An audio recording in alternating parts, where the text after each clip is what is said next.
All right, check it out. As you can see right here, this was my house that I had in Escondido, California. It's in San Diego County. I lived there for a total of 8 years. I bought the house in 2008. But at the same time, I figured out that I wanted to move and get something bigger. And I also wanted to get onto the road. So what I ended up doing, I bought me a 2016 Keystone Passport Ultralight. All right, this is the ultimate man cave. You don't get any better than this.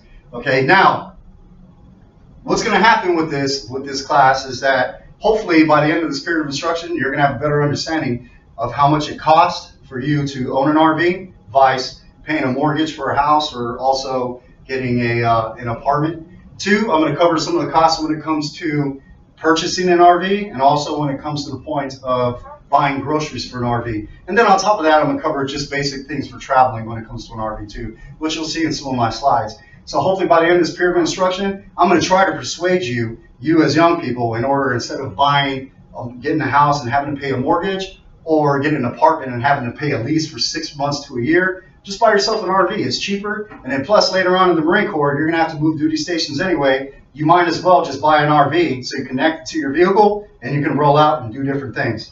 So moving on to my next slide. Now I'm going to cover a little bit of cost when it goes to the RV, but at first, I'm going to cover what the RV looks like. Now this is an actual picture of what the inside of my RV looks like. As you can see here, it's got a queen size bed, it's got an entertainment system, it's got a fold down sofa at the top there, which also turns into a bed. You got a full size kitchen, you got a bathroom with a tub with running water, you also got a dinette, which turns into a bed too. And if you notice in the back, I have 2 bunk beds, but the bottom bunk bed on the right side also turns into a bed. Total for this RV, I can sleep about 8 people if I wanted to in there. So that's a good thing. So if later on you decide to have a family, you can sleep 8 people in there. If it's just you and you want to man cave it or woman cave it, hey, you got plenty of space to do whatever you want to do inside an RV. And the good thing about it is I have 2 awnings. You can't see them here, but there's 2 awnings to protect you from the sunlight. And then on top of that, I got an outside kitchen. So you don't have to worry about always cooking inside. Now, when it comes to cost to living in an RV, I dropped my grocery list down about half as much money as I did when I lived in a house, okay? When I was living in a house, you go to Costco, you could buy bulk. When it comes to food, you know, you have all these covers and different types of things that you can put all that food in. When you live in an RV, you don't have much space, which brings me to this next slide. Now, if you look inside my RV here, I got basic cupboard space here. I got top cupboards, I got bottom cupboards. I have a pretty small refrigerator, and I also have a pretty small freezer. Now, inside my refrigerator, I can pretty much only put a gallon of milk, a 6-pack of beer, or something like that in there. Other than that, you don't have a lot of space, again, which covers a lot of saving money, because then again, it's easier for you to survive when you don't have to buy as much stuff out in town. You just basically put in the trailer what you need in order to survive. It's simple living, and then you don't spend as much, which you'll see that it'll break down in your pocket when it comes to stuff like that. Now, according to Roads Less Traveled, can you afford an RV? Yeah, you can afford an RV. You know, living in an RV, like with me, I live on the base trailer park. I pay $420 a month for the lot itself. Now that $420, it covers my sewage, it covers my electricity, and it also covers some of the basic amenities that come there. There's an outside outhouse, it also has a shower there too. But that pays for everything. I don't pay for water, I don't pay for electricity. The only thing that I pay out of pocket is my cable, which is DirecTV, and I pay $100 a month for that. All right. So 420 plus 60 is what? $480. So basically $480 a month is what I spend for living in my RV. Now, if you live in a house like I've done before, I was paying close to $3,000 a month just for my mortgage.